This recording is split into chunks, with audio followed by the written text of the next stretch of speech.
All right, what's going on, guys? Today, another talking head video, though there will be some things that I show on the screen, some information that you'll probably want to take a look at, but of course I'll call that out. Gonna review the NGS headline. Well, not the entire review, that's just, you've probably seen it. You know what's going on. So we're not gonna cover everything. What I wanna cover is itemization. Some of the things that they've shown in today's headline and what that might mean in the future. So really this is going to be a short review focusing on itemization and my thoughts on what we might expect coming in the future patch Kvaris. In regards to the headline itself, I would say it wasn't that bad. They did show a lot of things for all you fashionistas. There's going to be a lot of fashion items. And for the people who actually like playing the game, there is going to be some content the next month to keep us satiated until we get into June. If I were to add any critiques, it's probably going to be on Sega's operation report and the questions that they're deciding to field during that segment. I don't know about you, but complaints as to why an EQ now gives photon scales, that's not really a question I think is worthy of attention in a public forum. There's probably other viable candidates, and so I'm looking at Sega being like, are you avoiding these things by throwing out these low-hanging fruit softballs? Where are those real questions, and when are you guys going to get comfortable addressing those? But anyway, this video, what are we going to be discussing? We're going to be discussing Captan, the Captan trials. I talked about itemization. This is going to be very, very short, but I do like where this is going if they execute it properly. And then we're going to be focusing on the Kvaris weapons and the potential consequences this Kvaris weapon exchange, which we'll get into, has on older weapon series that we already have in NGS. So without further ado, let's get into it. I do want to mention though, before I get started, that once again, these are my thoughts and opinions given the data that's currently available, or at least the data that I currently know about. There might be some things that are new that happened today that I haven't caught. So just keep that in mind, that if I've missed something or something isn't correct because something else came out, that's the reason why. And of course, some of these things are going to be speculations and a bet that I am personally making. I want to call out that I'm going to be making a bet because I don't want you to necessarily take what I say and run with it and then it not pan out in the next couple of months. Anyway, now let's get started. All right, so the first thing we're going to talk about is the Captan.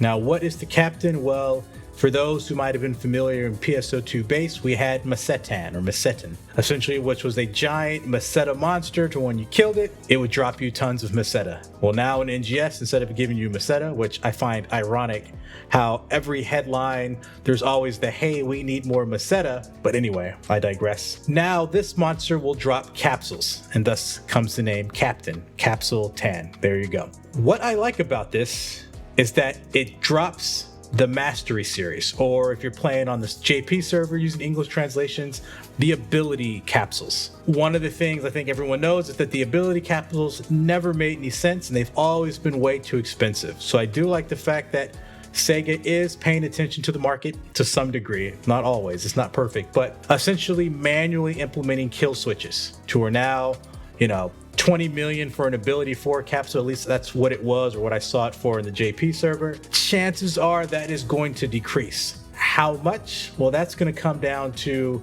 how frequent this trial occurs and the likelihood that it's going to drop these Mastery Series capsules. Is it going to drop 4? That's probably super rare. I'm going to be more concerned with what's that drop rate for a Mastery level 3, knowing that we're going to have to grind this a bit, but it does open up opportunities to actually use ability capsules. So that is definitely a plus when it comes to itemization and when it comes to changing how we affix things, the decisions we make, and as I alluded to earlier, what this means for potentially other weapon series, specifically older weapon series, as we get into the 6-star. Now, on to the Kvaris 6-star weapons. We've got 2 series. We've got the Sextal, Sex Pistols, and the Evoclipse. The Evoclipse in this image that you see on the screen is the bottom set. So the 3 on the bottom, the Sextal is going to be the 3 on the top. What is important about these weapons? Well, A, they're 6-star, but B, for those who've been completing the limited time tasks and getting those Kvaris exchange medals or whatever they are, those are what you're going to use to exchange to get these items. What is that exchange rate? Well, we got information today. This is the Japanese player site, but I'm pretty sure the information is still on the global player site. What it does is it breaks down how many pieces of these Kvaris exponential medals or whatever they're called you're going to need to get these weapons. So what you're going to see at the top is the Evoclipse Armati. This is probably Google Translate. Whatever it's going to be is going to be different when we releases, but that's going to require 2 pieces. Now, like they said in the headline, every weapon series or every weapon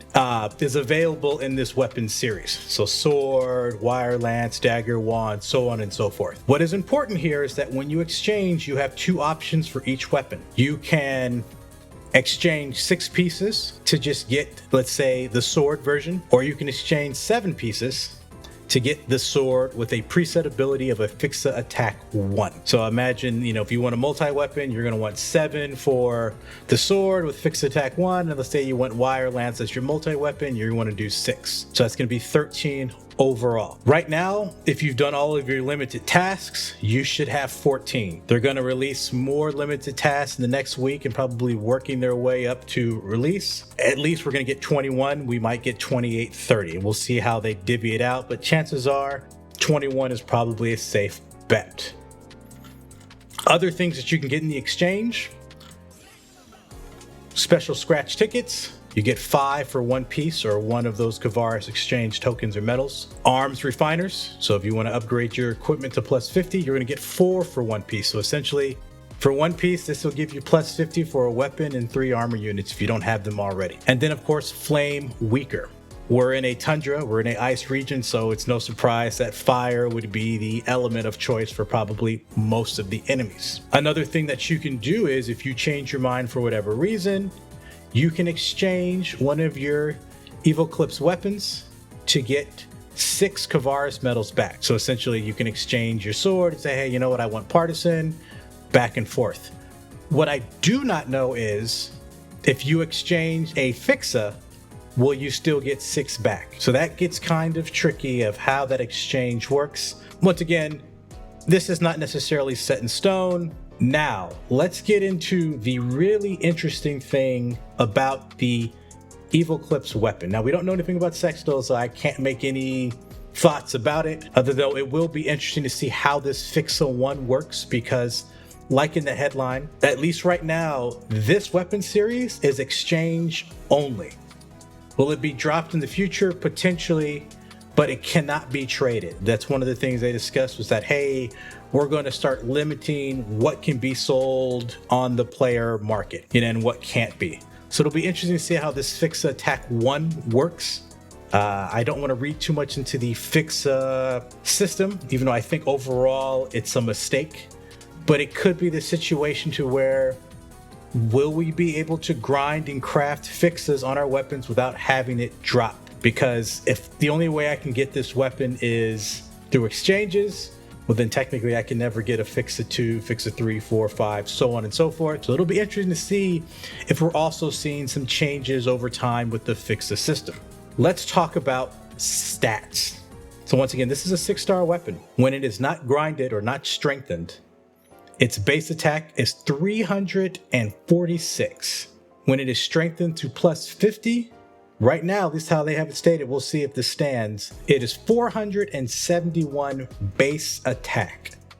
Okay, so this is the level 4 potential. I had to make sure I was reading that.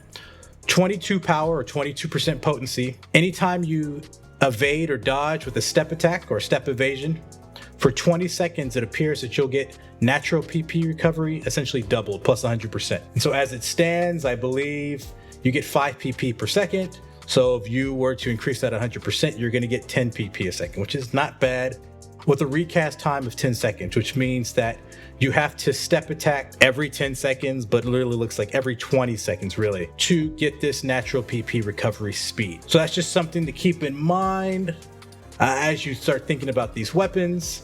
This is a good weapon for some classes, might not be a great weapon for others. But once again, right now, when we look at this 471 base attack, until we know what Sextile's base attack and its potential is, this is something that you want to get at least just to have to help you level. So if you haven't been doing your limited time quests and getting those Kvaris medals or those tokens, whatever they're called, get on that. At least get 13 so you can get your Fixa attack 1 and your potential multi-weapon. Now, why is this interesting? Well, simply put, let's look at Cinquem, the current strongest weapon in NGS. We'll look at the Cinquem wand just because I'm a Techter. 5 stars, max, plus 50, 385. We are almost 100 base attack more with this 6-star weapon. And that's interesting because that's plus 50. It's not like the Kvaris weapons are plus 60, and then if you plus 60 Cinquem, maybe they go up like another 70 and they get closer. So it's very interesting, the large spread between the current strongest weapon and Kvaris when that rolls out, which is essentially June 8th. It's not like we have to wait July or, midway through. It's like this is going to happen immediately. Does that mean that Cinquem is done? No, I don't think so. And there's a reason for that. First reason, its potential. Level 4. Now this is going to be different on global because I know there's some errors on global, but essentially at level 4, 26% increase in potency, increases rest assign HP recovery, and reduces PP consumption by 1% based on the number of different or unique weapon and unit augments, up to 20%. The global version has a typo. This should be 20%. It's read as 20% in the Japanese server. Now, why is this important? Because right now you have plus 50 weapons, plus 50 units that give you 5 augment slots. You get 1% for rest assign and PP reduction per unique affix, which means right now you can hit that potential cap of 20% if you affix every slot with a different affix. Now, doing that is very ineffective. You'll hit the max potential, but you'll lose damage and some other things. But as the game progresses, as we increase slots, since we go to 6-star, not 6-star, but plus 60, plus 70, and we get 6 or 7 slots, that makes this potential much easier to not only hit, but much easier to manage without big detriments. So I don't think Cinquem is going anywhere, especially when it took all of these photon scales to hit. What I think is going on and what potentially happened is that Sega is hinting at item path upgrades. Similar to in PSO2, where you could take an item, combine it with other items or materials, and you would upgrade it. I have a feeling that Cinquem is going to be in that position later on in the Kvaris patch, to where it is not going to be beat by this base attack value, at least not by much, and that it'll actually be upgraded to maybe the Super Cinquem Ron or whatever it might be, and that will be the new best in slot weapon. I could easily see Sega creating a situation to where this weapon is a weapon that you can grow with throughout the game. So as we get to 6-star, 7-star, 8-star, this is going to have an upgrade path at some way down the road that still is a strong weapon, and depends on your class, depends on your build and the things that you want to do, whether or not you want to use this or go for an 8-star weapon that might be somewhat comparable. The other thing I want to call out is other older weapons that you've probably forgotten about, but they also have interesting kind of tidbits when it comes to their potential. And I'm talking about the Trios wand, or not the wand, but the Trios weapon series, which is a 3-star series, and the Theseus weapon series, which is the 3-star series as well. They're essentially the same weapon, they have a different potential. What are those potentials? Level 4, potency, 22%. Critical hit rate increases based on attack, up to 18% at 2000 attack. And then we look at Theseus. Potency, 22% at level 4. Critical hit rate increases based on defense, up to a maximum of 18% at 1000 defense.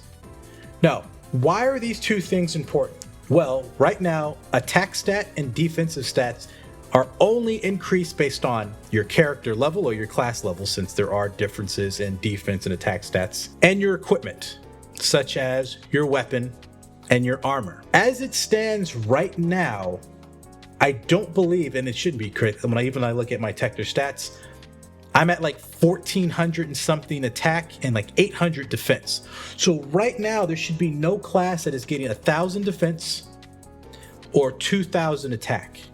And based on character progression, item progression, both weapon and unit, it's probably going to take level 60, maybe even level 65 to hit 1000 defense, to hit 2000 attack, to max out these weapon potentials. So this gets interesting because this has always been something that's been in the back of my head of why this is. Why is there a 3-star weapon that when it was released and 6 months later, you could not max out this potential unless Sega was planning to have upgrade paths to where even these weapons, whether it's just not a plus 60 and they get like a massive boost, or there's an exchange where you can upgrade this weapon so it keeps up with the Cinquems or what have you, that these potentials start playing more of a role. This also leads potential insights into some of the skills and maybe even itemization through affixes and even units might have, and that is critical attack and critical damage. One of the things that's been missing for the time being is enhancing crit and enhancing crit damage. Now we've had weapons like this, we've had Resurge, there's another, I believe it's a 5-star weapon series, yeah, it should be like Kvaris or whatever it is, to where the more you attack, it increases your critical hit rate to a certain amount until you crit and then it resets. So crit has always been around, but your ability to control and augment crit has been very well contained in either specific weapons or the Fixa series, Fixa Fatal and Fixa Termina. So I anticipate that we are going to see more class-related crit skills that can augment that makes these crit items more useful, or at least in certain ways, more effective for certain builds. So I could easily see an upgrade path to where now I have 2000 attack, which is going to be level 60 plus. But this is now useful because now I've combined this with not only the level 4 potency at 18%, I've got a Fixa 5 Fatal or Fixa Termina. You know, I'm getting another, what is that, 13, 15%, depending on if it's crit rate or damage. And then I've got, you know, my base 5% crit, my base 20% crit damage. And now I have a skill as Techter, let's say, to where I can increase my crit rate and crit damage by another 30% or whatever that number would be. A weapon like this might be useful, especially if you can upgrade it. Because right now, at plus 50, it's 338. And that already trails Cinquem at 385. But then we look at the Kvaris series, the Evoclipse, 471. It's like, even at plus 60, there's no way this is coming anywhere close. And at the time, Kvaris is probably going to get plus 60, so the gap is going to spread. So unless Sega just completely missed the mark and this potential was just wasted, it suggests that there's some other things going on. And so what am I doing? I talked about I'm making a bet. And once again, preface, this is just me. This is all speculation. So I don't want you guys breaking the bank doing what I just did and then it not panning out in the next month or the next couple of months. You know, this weapon is pretty much just wasted. I don't really think Cinquem's going to be wasted, but this could be wasted. You know, this could be wasted effort and me just going big brain for no reason. But if there is an upgrade path and you have the money to spare and it makes sense, so I'm not saying break the bank, you might want to check the player shop for your weapon or weapons and buy a Fixa 5 for attack, fatal, crit rate, and Termina.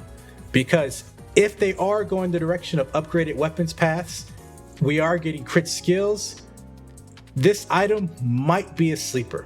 And so for me, what I did after the headline is that I straight went to the player shop and I got 3 wands, Fixa Attack, Fixa Fatal, Fixa Termina, and it cost me like, I think 55, 60,000 altogether, you know, 5,000 for Fixa Attack, another 5,000 for Fatal. And ironically, Fixa Termina for this weapon was 50,000. So it did break the bank. I spent, you know, less than 100,000. There is going to be a short supply of these, more or less, because I'm pretty sure you've gotten a Fixa 5 of this and just thrown it away because you're useless. But it's something to think about. You know, will it pan out? I do not know. So I don't want to say, hey, go and do this. Just something to think about. If you can come across these weapons on the cheap, it might be worth holding because we don't know what's behind the curtain when Kvaris releases, and you might be ahead of the curve or at least able to mess with the market and make a good chunk of change if things like this come to fruition. And so other than that, that's pretty much the review for the NGS headline when it comes to itemization. Hopefully we'll get more of what's to come on May 28th, the next headline, before they drop the Kvaris patch, which should come June 8th, given how the limited time quests and rewards are structured. Other than that, let me know your guys' thoughts, and we'll see what happens in the future. I'll catch you all next time.